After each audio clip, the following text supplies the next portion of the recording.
I'm going to start recording. You want to admit people to the waiting room? Yes, and you can start admitting people to the waiting room or from the waiting room. Yeah. I think I just saw Julie Yes. pop up briefly. Yes. Wonderful.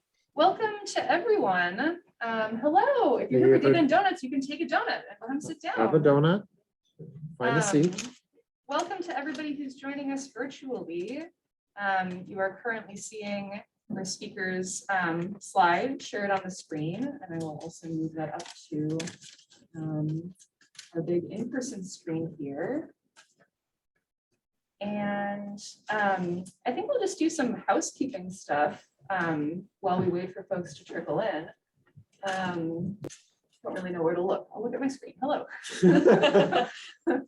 So hi and welcome. My name is Alessandra Sider. I am the community engagement librarian at Harvard Kennedy School. I'm joined by my colleague Daniel Becker, who's going to be letting people into the virtual waiting room.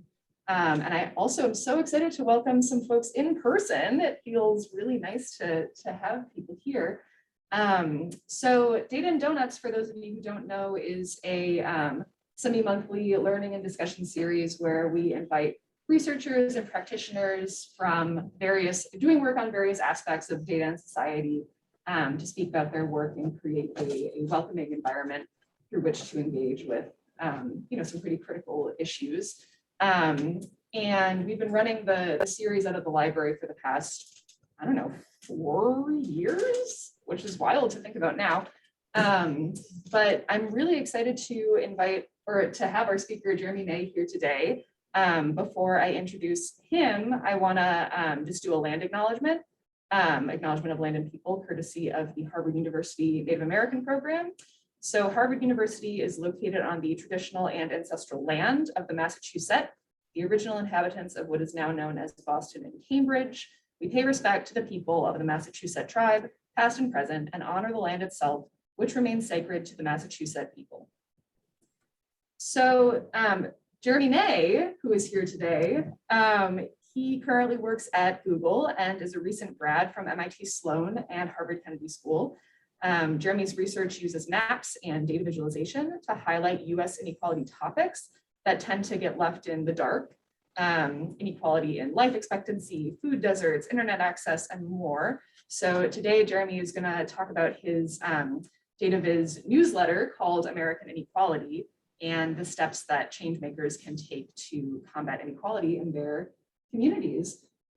So without further ado, I'm going to hand it over to Jeremy. Thanks so much, Alessandra. Great to be here today and to see some folks in person at Kennedy. It's a place that's near and dear to my heart. So very excited to be able to come back and speak with all of you. So I will chat with you all today about American inequality and data visualization for social change. I want to leave plenty of time for questions at the end, but also feel free to interrupt me as we go or use the chat too, because definitely want to make this as interactive as possible. So a little bit on me. I grew up in Brooklyn, New York, where I'm calling you all from now. That's a picture of Brooklyn on the upper left there. That's exactly how Brooklyn still looks, just full of hipsters on the Brooklyn Bridge there. I spent about 5 years working at the Federal Reserve in New York. That's a picture of them lowering the gold vault into the bedrock of Manhattan. If you've never been to the gold vault at the Fed, it is like absolutely fascinating and such an interesting place.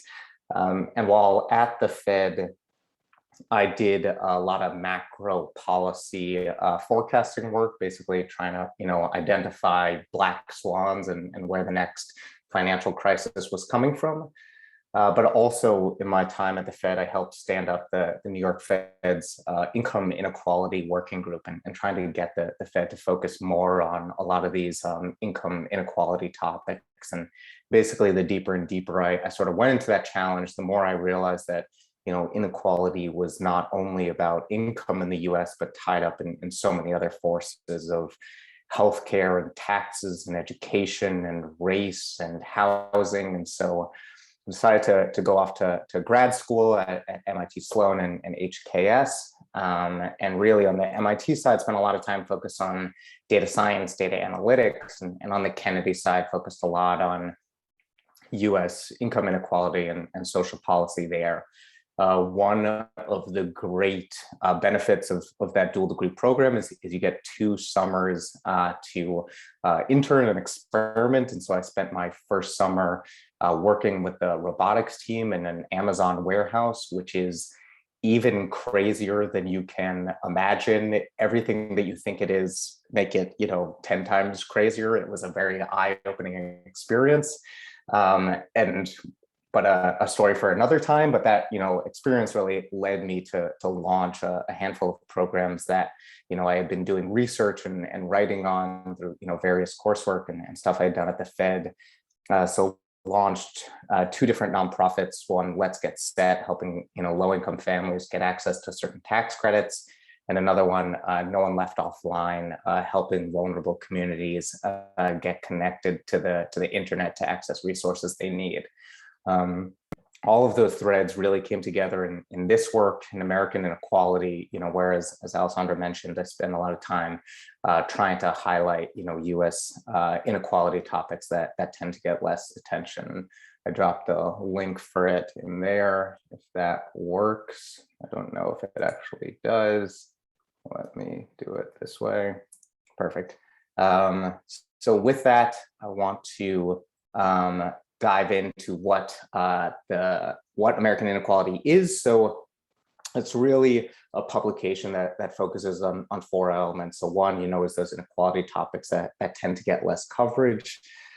2 is using data visualization to highlight US regional divides. So every single article has a map that will basically show one area that's really struggling with a problem and another area that seems to be doing much better, and trying to basically dive into those actual regions and those communities, because that's really where inequality manifests is in communities and in neighborhoods.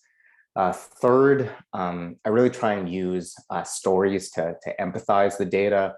The more time I was spending in this space, the more I realized that data scientists can sometimes make the work feel really sterile and sort of lacking that humanity. And so I make sure to interweave these human stories to make sure that folks realize that there's actually people struggling with these very real challenges behind every piece of data that exists. And last, every article has a path forward section. So I got the feedback very early on that some of these challenges can feel really demoralizing. And so in order to make people feel less depressed about these challenges, trying to lay out basically a few possible paths forward, whether that's a policy solution, something that can be done by nonprofits, private sector, even individuals. So because this is Data and Donuts, I want to talk a little bit about data, and we can dig into this further.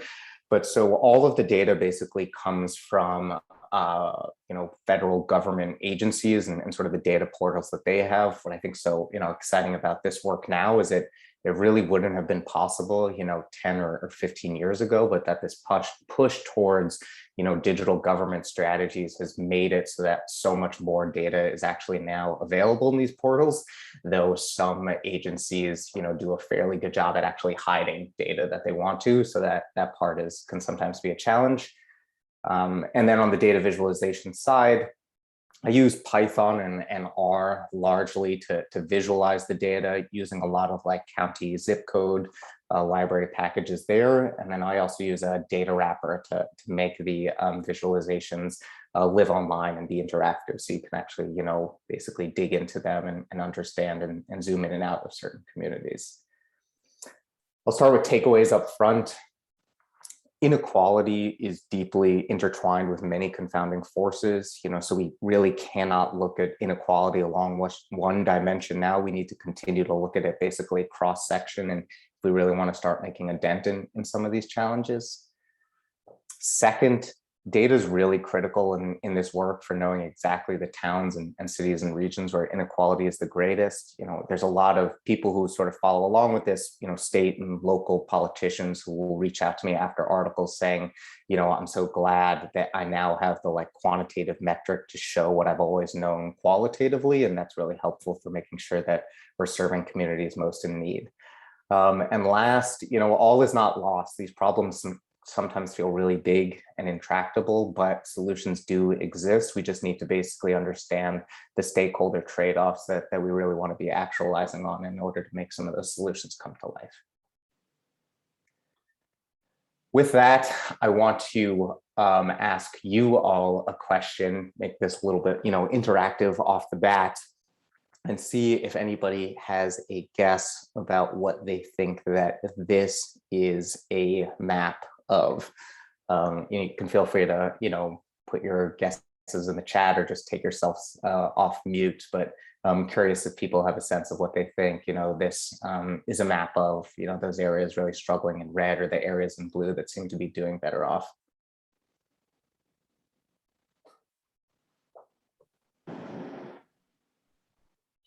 Guesses here. The mic is unmuted right now.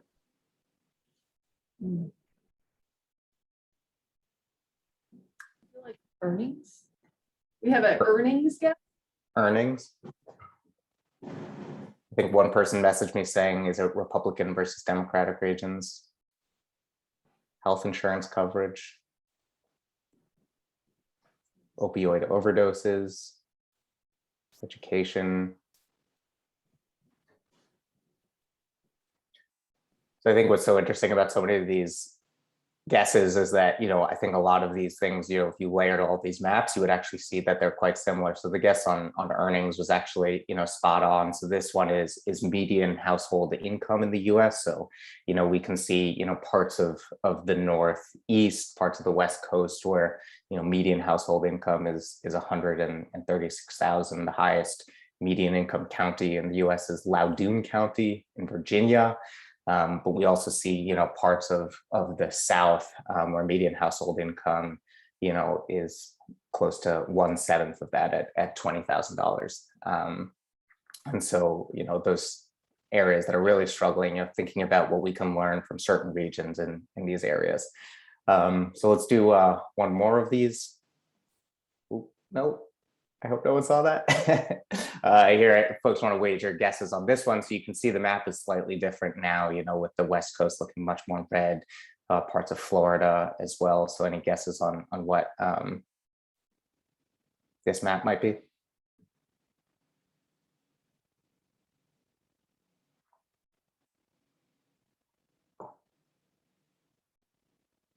Climate vulnerability.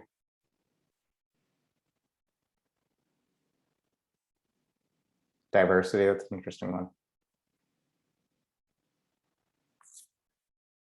So this map is very near and dear to my heart because I just moved back from Cambridge to Brooklyn.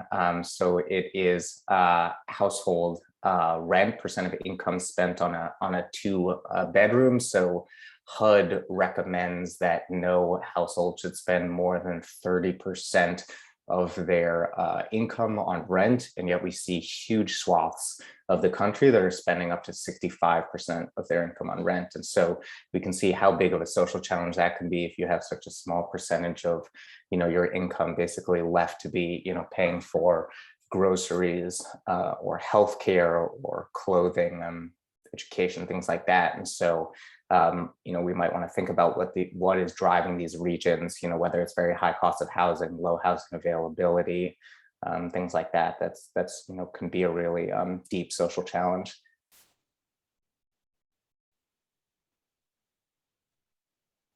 So with that, I want to dive into some of the articles that I've published, and feel free to jump in on questions here. But life expectancy and inequality was the first article that I worked on for American Inequality. And what I think, was one of the most fascinating insights that jumped out here is that the US is now facing the greatest divide in life expectancy across regions in the last 40 years. So on that map on the left, we can see that people in parts of North Dakota are living to 67 on average, while people in parts of Colorado are living to 87 on average. So, by no fault of your own, if you just happen to be born in one of these regions versus the other, you might end up dying 20 years younger on average. And so I think what's so, pertinent about this is that inequality can really have some of these life and death experiences. It's really not just about some people who have more and some people have less. It can really impact how long you live, and we can see from that chart on the right that there's a really strong correlation, about 77% between life expectancy and household income, and some of those distributions as well there on urban, rural, and mostly rural regions. So what I also thought, was pretty, interesting about this piece was, I was thinking okay, if Americans are having this challenge of living long, are we at least, seeing lower healthcare costs that would basically correspond to these challenges in life expectancy? But what we can actually, in fact, see is that the US spends way more than all other, OECD countries on healthcare, and yet we don't see that, correspondence in how long we actually live. So even though we're spending more money, we're not seeing those same benefits of actually living longer. So it's basically doubly challenging there, where, we're not paying for what we actually want.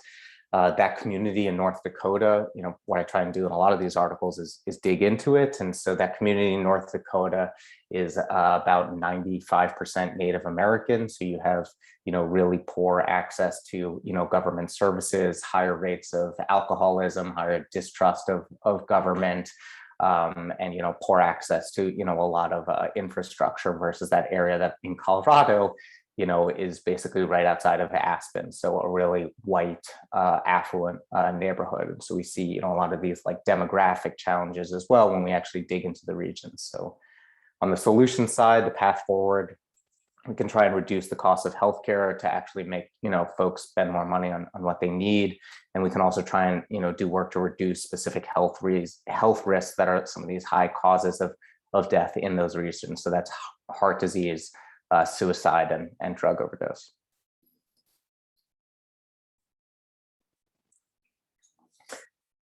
Food insecurity is, a massive challenge in America. So right now, about 24 million Americans live in food deserts. So what that means is that in a city, you live 2 miles away from a grocery store, and in a rural area, you live 10 miles away from a grocery store.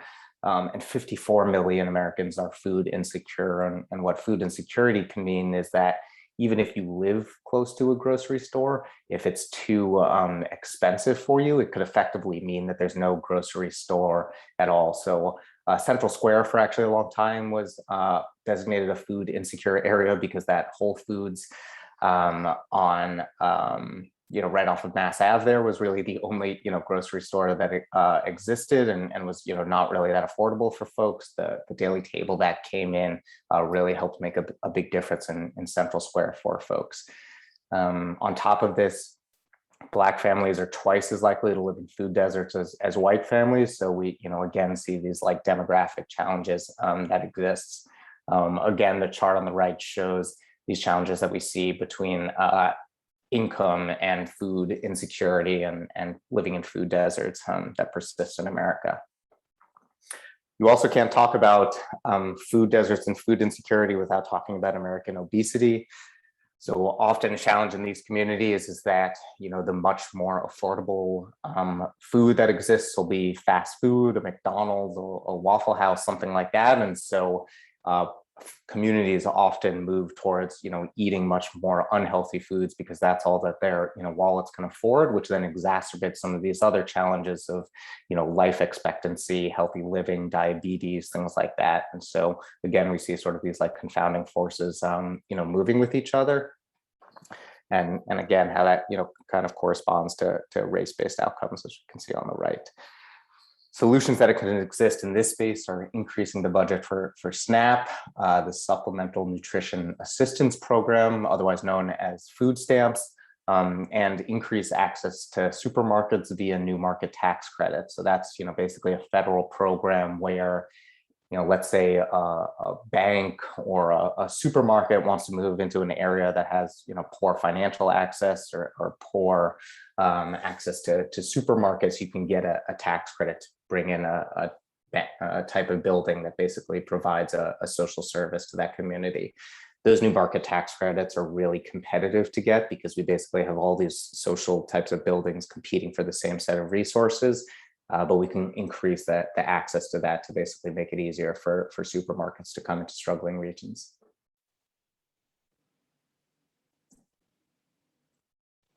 Mental health and inequality, not too far, is a conversation that's definitely, coming much more into the fold in recent years. And I think that, stigma on it is still strong, but is getting chipped away at, fortunately. But mental health is one of these things that can also be really, go hand in hand with employment and poverty. So right now, 1 in 5 adults in America is struggling with mental health.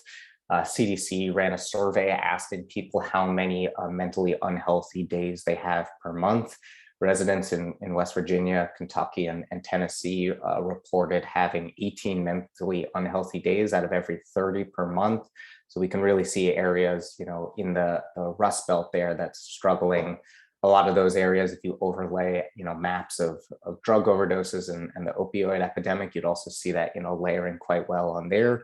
But on the chart on the right, we can see, how difficult it can be to hold down a job if you are struggling, with mental health. And so we again see these problems exacerbating themselves, where if you can't get a job, you may be struggling more, and sort of that challenging loop one can get stuck in. Solutions that can exist in this space is we can reorient funding for mental health block grants to focus on need rather than population size. So right now, those block grants are basically given to larger grants are given to larger states, but it doesn't necessarily take into account this type of data, which says that West Virginia or Tennessee, a smaller state, might have way higher need than an area like California or Texas or something that seems to be doing a little bit better off. We can also equip schools with better mental health resources. Michigan and Arkansas have ran 2 really fantastic studies to train teachers on this. I go back and forth though about this challenge because I feel like we already asked so much of teachers to do, but a lot of these challenges start to emerge really young in children. And so trying to deal with some of the mental health challenges earlier in life have seen to have fantastic outcomes for adults later in life.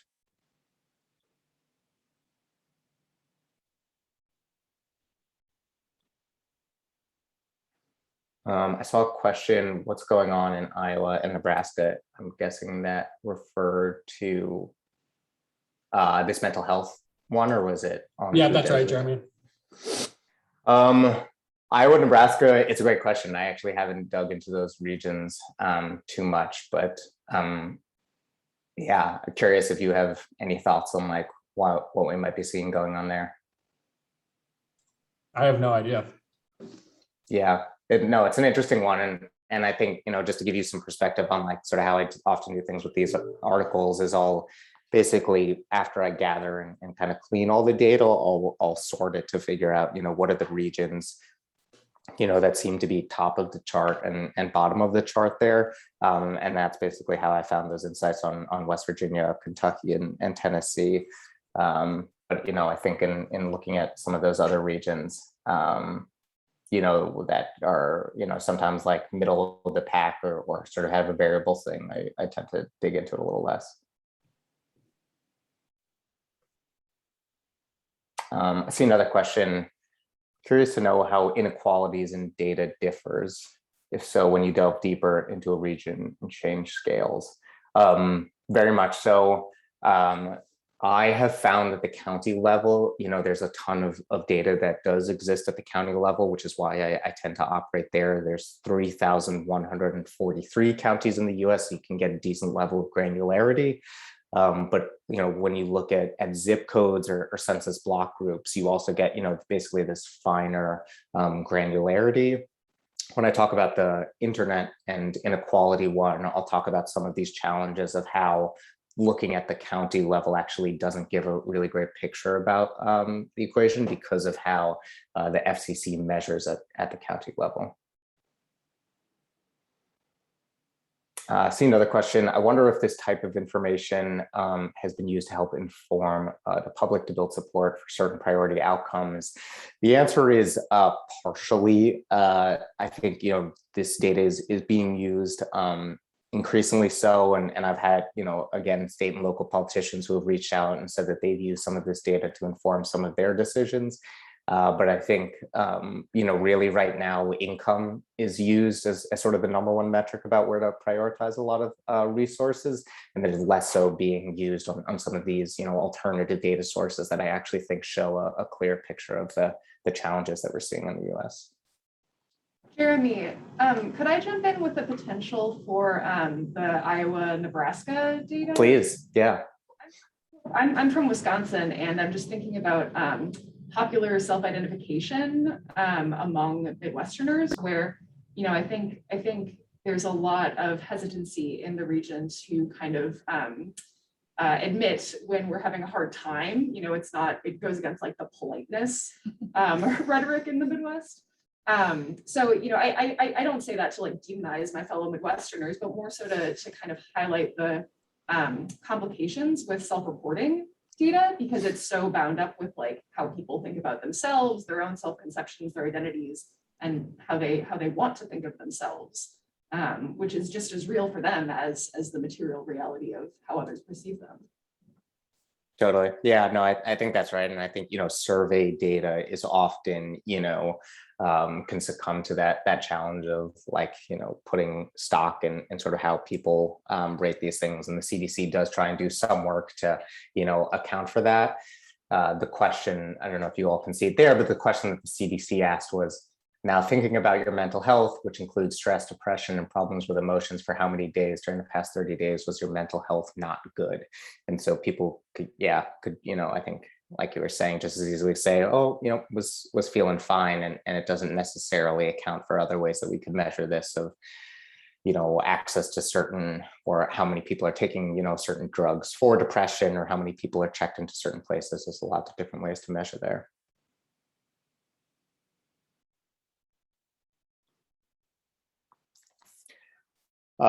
Hate crimes and inequality is one that has definitely come into focus much more in the past few years. As you can see, kind of like on that visualization from the left, that's basically how that interactive part of a lot of these maps tend to look. So that's just a little screen recording of what you can see on the website as you dive into some of these articles.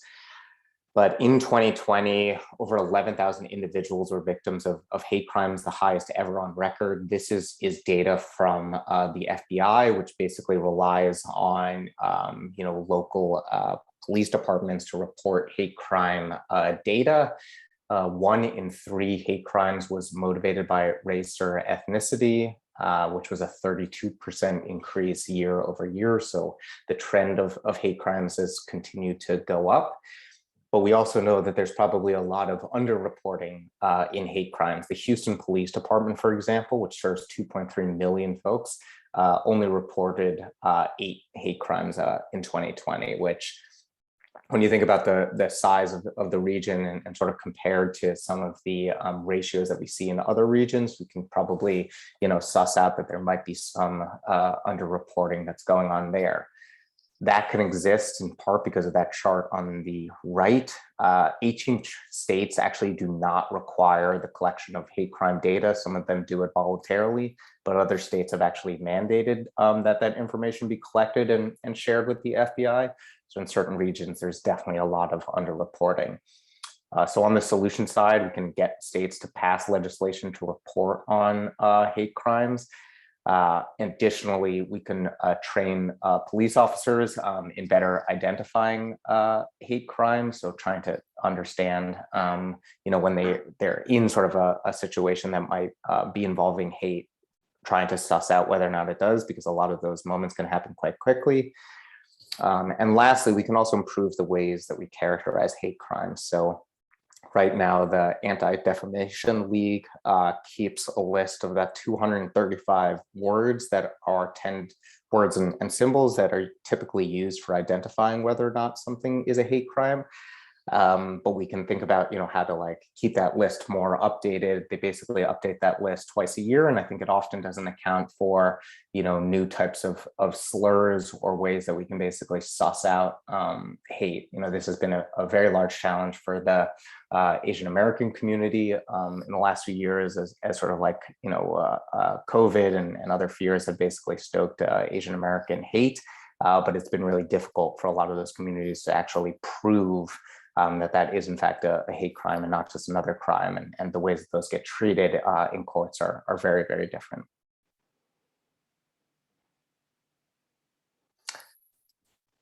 I see a question in the chat. How does data look over time?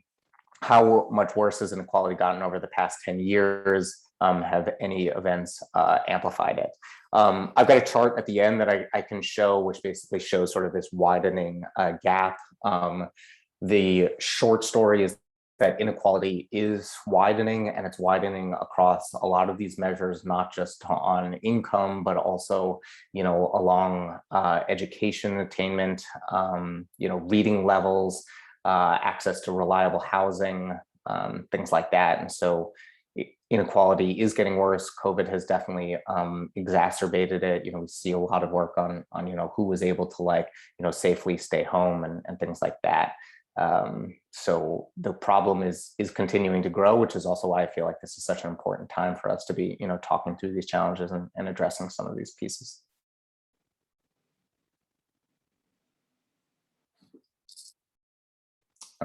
Just reading Alessandra's question now.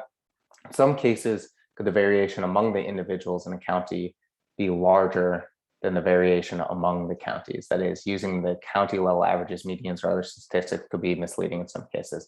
That is definitely true. It's one of the pieces that I think about often, and I think is one of the challenges of using anytime you use a median or an average, or you figure out which ways to slice and dice the data, recognizing that you're leaving out certain areas. That's why I like this chart on the left here, just looks at cities and reporting from, police departments within those cities in particular. And so, when I can, I really do try and use that finer level of data to represent that. And lastly, as I mentioned up front, I try and use stories as well to recognize that there are individuals and families and households, because I think that's really the truest way to get a sense of this. The data is helpful, but the people are really the ones who know the challenges that they're struggling with.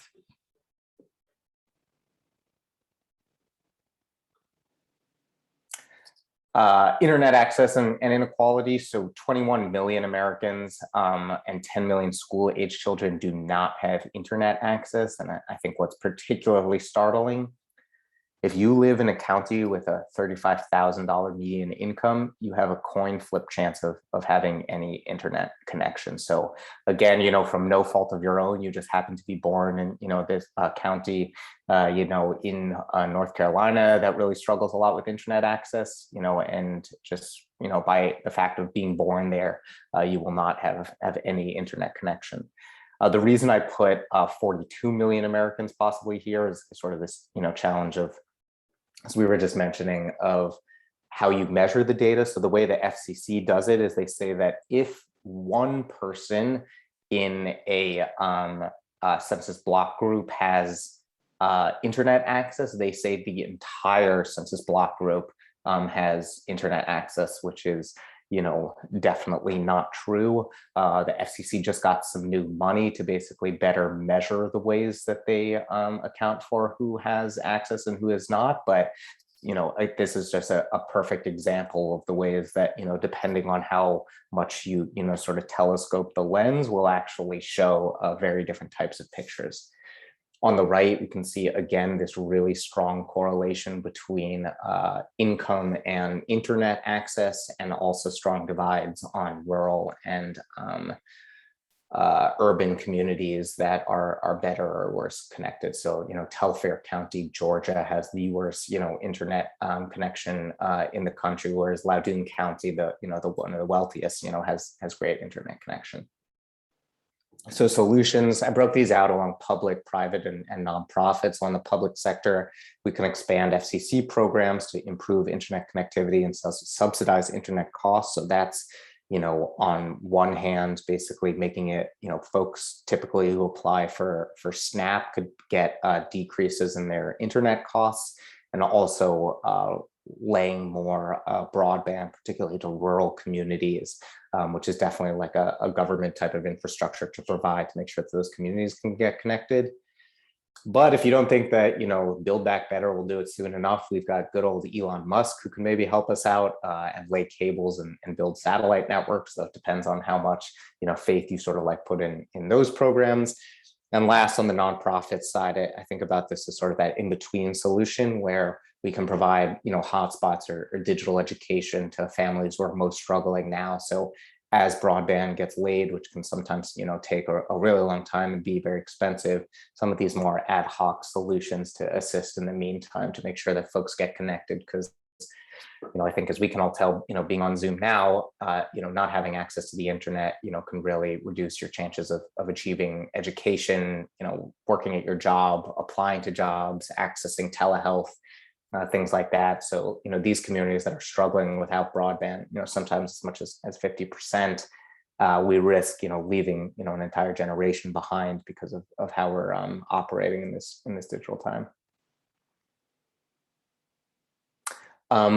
I see a question. I'm surprised about how blue Vermont is. Does the FCC distinguish by connection speeds? So it's an interesting question. So the FCC, I think right now, they basically say that a region is connected. I think it's if they have 50 megabyte per second, upload or download speeds. But the thing is that for most normal functioning of trying to get on a Zoom call, that does not necessarily meet the standard that most people need. And so they say that a region is connected if they do have above or below that. But again, oh yes, 25.3, perfect. Thank you.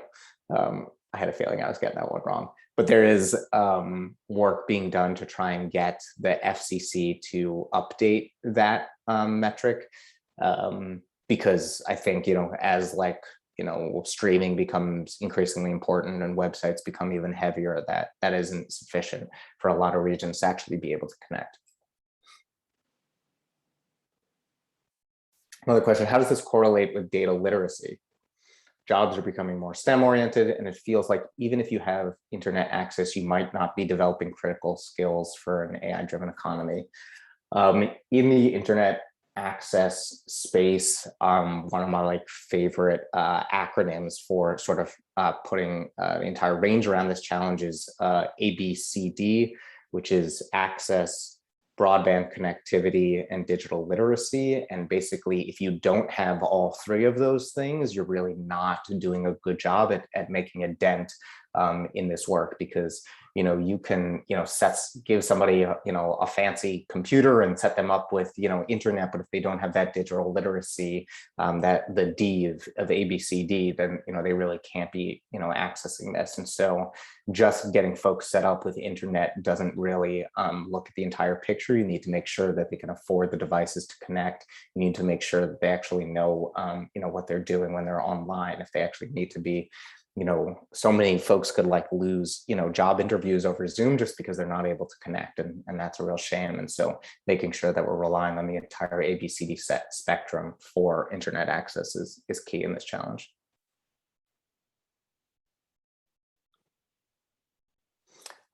Credit scores and inequality.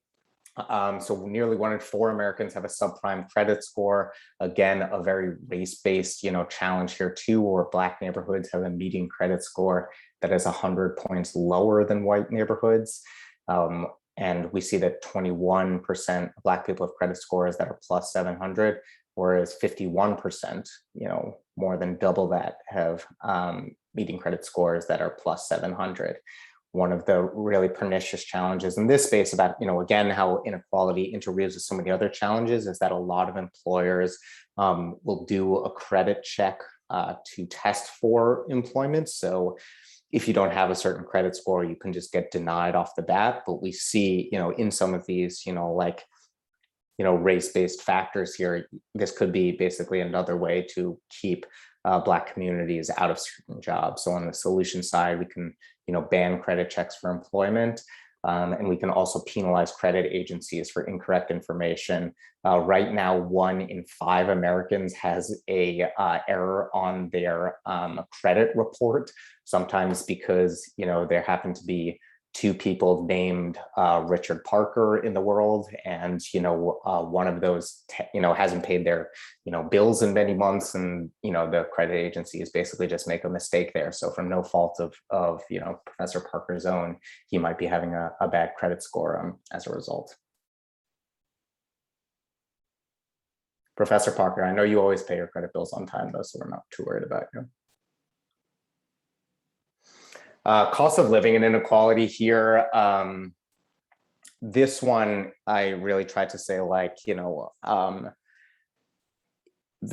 we can be paying people more, and there's so much conversation now around what the minimum wage ought to be and what a living wage is, but are we actually taking a good job at understanding what all the expenses are? Because we could the minimum wage in New York might be $15, but is that actually sufficient for covering the range of costs that we experience in certain communities? And so I broke these out along 4 different dimensions: healthcare, groceries, rent, and childcare.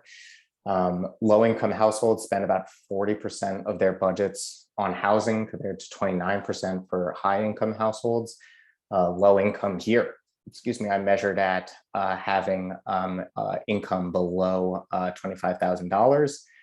And as housing costs continue to rise and entertainment, leisure costs continue to fall, low income families are even worse off than before. So we can enact local policies to help families lock in certain rates if they know what their costs are going to be, and we can also rely on living wage calculators to understand that we can more accurately and on a more community oriented way think about how we can adjust costs for certain regions. In the interest of time, I'm going to go a little bit quickly through this. Financial access and inequality. Bank branches are not, equally located through regions. And when there isn't easy access to banks, folks often turn to payday lenders. So payday lenders is an amazing way to get caught in a poverty death trap. So payday lenders, you can see several states here where the average interest rate on a 1-month loan of $300 is upwards of 600%. So it's really easy to, kind of get stuck in being unable to pay that back. So we can improve digital access to banking and making it easier to pay banks in low-income communities. Air pollution. So this is a fun example because the EPA makes it incredibly difficult to find this information. And so I actually had to build a Python web scraper to get this information out. But that chart on the left shows all of the factories releasing cancer-causing particles into the air. Black and Latinx children are 3 times more likely to die from air pollution exposure than white children. And the most cancer-causing place or area with the most cancer-causing particles in America is Elkhart, Indiana, which I'm sure you all know is the RV capital of the world. So airstreams are built there, and basically in the air, there's all this fiberglass just sort of floating through the community, and folks there end up dying at rates of lung cancer much higher than other people. So we can create more fines for polluting companies and invest more in making sure that communities are well supported. Cancer and inequality. This article was actually written by Harvard Kennedy student 3 weeks ago now. And so, I'll talk about sort of collaborating at the end, but cancer is the #2 killer in America. And as took the lives of 600,000 people. Folks living below the poverty line die at a 12% higher rate than those living above. So again, there's a strong correlation between, how much money you make and how likely you are to die from cancer, often because of, poor access to healthcare, inability to afford that care, distrust of doctors, things like that. I am going to move ahead in the interest of time, but articles here on which communities are surveilled much higher, which communities are really struggling with reading here. Sixth graders in the richest counties perform 4 grade levels above their peers in the poorest counties on national reading exams. And private schools, there's this large gap now we see between performance of public and private schools, and those private schools are continuing to put themselves in wealthier counties, which continues to keep the divide greater across regions. Homelessness, a massive challenge that has only grown in COVID, and is also an amazing challenge of data measurement. On January 21st, basically, of every year, people go out with clipboards and they just count how many homeless people they see. That's done once a year, and that's how we get this number. But HUD and the Department of Education have a massive difference in this. The Department of Education thinks there's 1.5 million homeless people, and HUD says the number is 1/3 that size. Voter turnout, one of these great ways to make change in the communities, and yet we see certain areas where voter turnout is still remarkably low, sometimes at 20%. So overall, American Inequality, has about 50,000 readers now. It's been republished in hard print, in a bunch of digital publications. I know absolutely nothing about Reddit, but I once put one of these maps on Reddit, and I woke up and it had 13,000 upvotes, so that was fun. But it also reminded me of how dark a place the internet can be. There were 1,000 comments on that. Some of them were very funky. I'll leave it at that. But I'm really looking for other folks who want to collaborate on articles, and people who can help spread the word for using data for social change. So again, the takeaways: inequality deeply intertwined with many confounding forces. Data is absolutely critical for understanding these challenges. And last, all is not lost. There is a path forward for addressing some of these challenges. We just need to make sure that we're understanding what the trade-offs are. Put my personal email here so that way folks can reach out, but also, take a look at americaninequality.substack.com to follow along, and continue to, be supportive and interested in this work. So with that, I want to turn it over to questions and to the group here. Why don't you go first? Thank you, Jeremy. This has been really interesting. My question is on basically, I think we've seen the different visualizations, each as a piece by its own. But I think you also spoke about how a lot of these problems are correlated. For example, the credit score map and the food desert map and mental health inequality map we see the very similar places being impacted. How can we think of an integrated approach to all these different problems? Because I think it would be very similar causes that they will be leading to all the symptoms. And how do we use data to try to think about an integrated approach?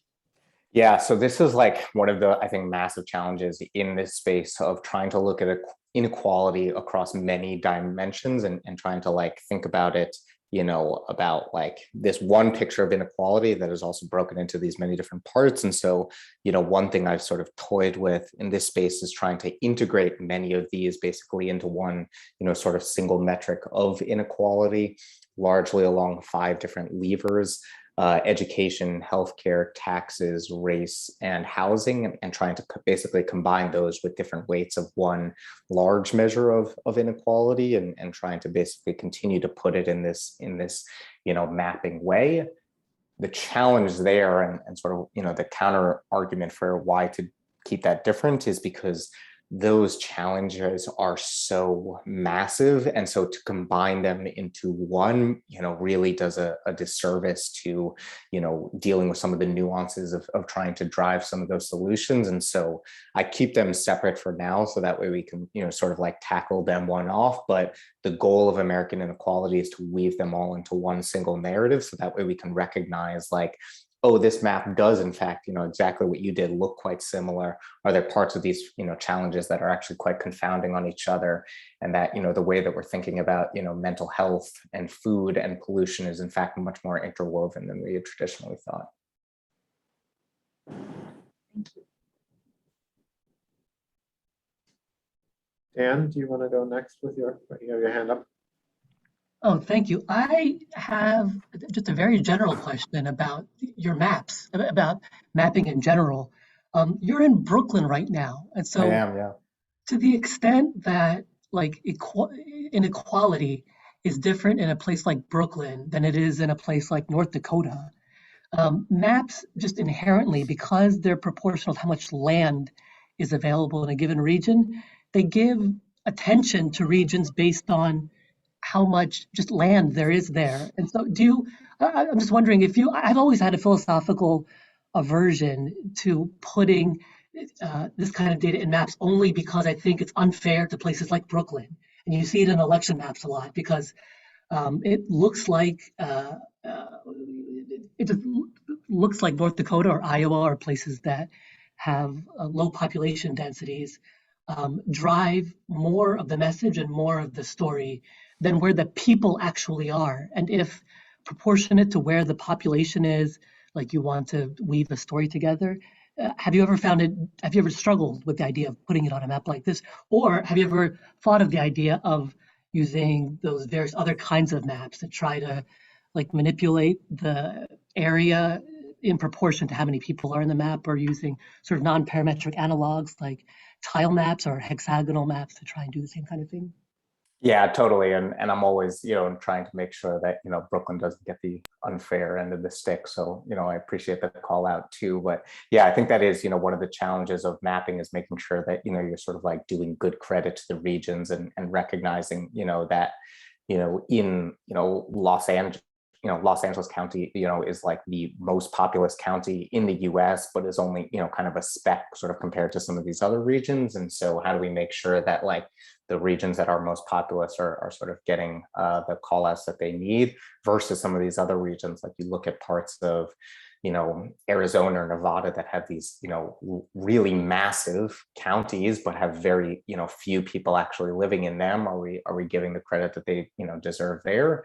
But also sometimes those really massive counties, at least, in Nevada and Arizona, also tend to be the regions that have a lot of these, Native American reservations on them. And so actually sometimes it balances out. One of the ways that I do tend to, try and counterbalance that force is, basically using things like that chart on the right, where we can, put every county as a dot and size it by population. So again, we see, LA is that very large dot there. And we can see, children there are, somewhat struggling with, grade, with reading. We see that they're one grade level behind. Whereas some of these smaller dots, it's like, do we need to focus on the Bethel census area in Alaska, where people are reading 4 grade levels behind, but it's just such a small dot. And so I think doing some of that population weighting is important, but also when you distort maps too much, it makes it really difficult for folks to read. So there's also a data visualization trade-off there. Thank you. I just want to, in the interest of time, close any additional questions and just maybe go to the first question in the chat, then to Quentin's raised hand, and then to the third question from Jose in the chat. So the first question in the chat is from Richard Parker. What do you think of having the federal government report the Gini coefficient annually alongside GDP as a way of provoking more discussion of the core issue as a starting point for all this? Yeah, I think that's a great idea. Like, I think as you put in the note, it's a starting point, right? Like, I think, there's challenges of how the Gini coefficient even works and how much stock people put in it. Do people know what a 0.77 is versus a 0.46? And are there other ways to do it? But I think, the Gini coefficient, it's a starting point, and it doesn't necessarily give credit to a lot of these other social challenges that we're weighing. And so I think it prompts the conversation. At my time at the Fed, I spent a lot of effort trying to get them to incorporate more measures of inequality in that work. But I think starting off with the Gini coefficient is a great approach.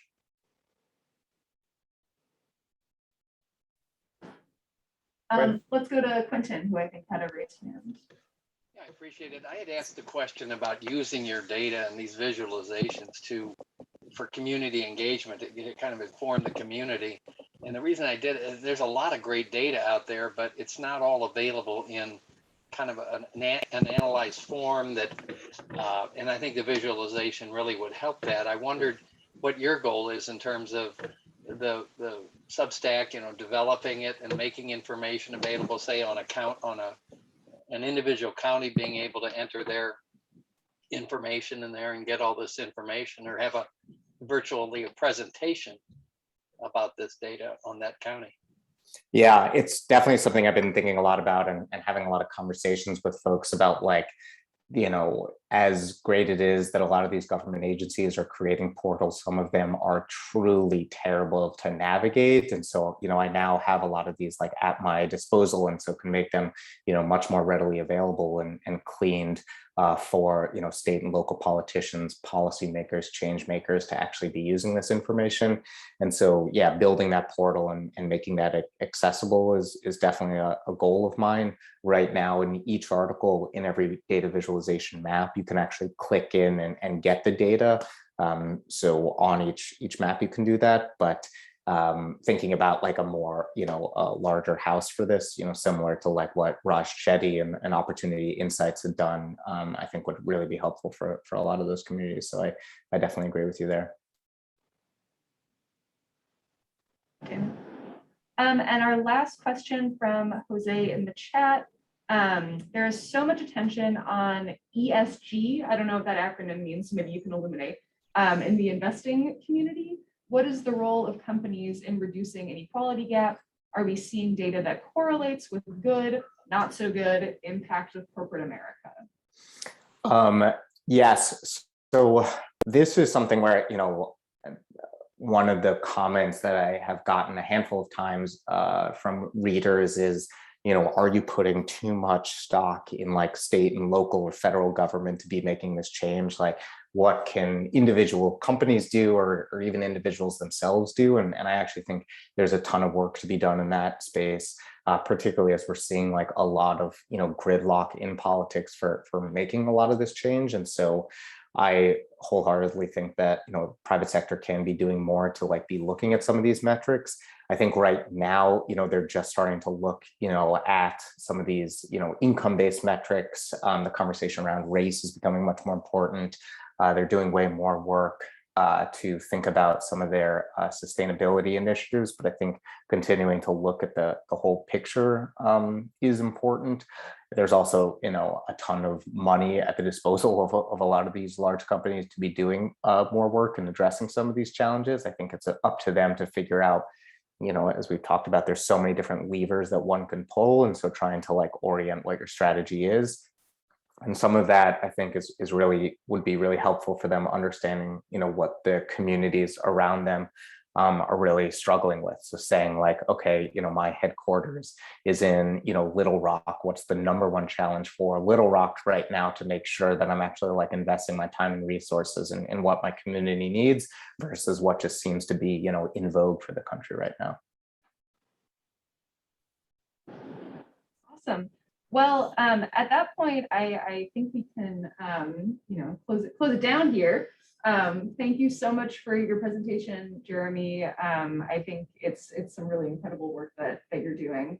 And thank you everybody for your engagement and your questions. Jeremy, would you feel okay with sending me the slides so I can share with our attendees? Yeah, absolutely. Yeah, I'll send this around so that way we can share with folks. And there's a handful of stuff in the appendix too that I'll also send with that, so that way folks can get access to all this information. Perfect. That sounds great. So I'll be following up with everybody next week with the slides. Thank you, Jeremy, and with the link to American Inequality, the newsletter. and with instructions for how to access the event reporting from today. So with that, thank you so much, Jeremy. It was a pleasure to be here with you today, and thank you everybody for coming. Thanks so much.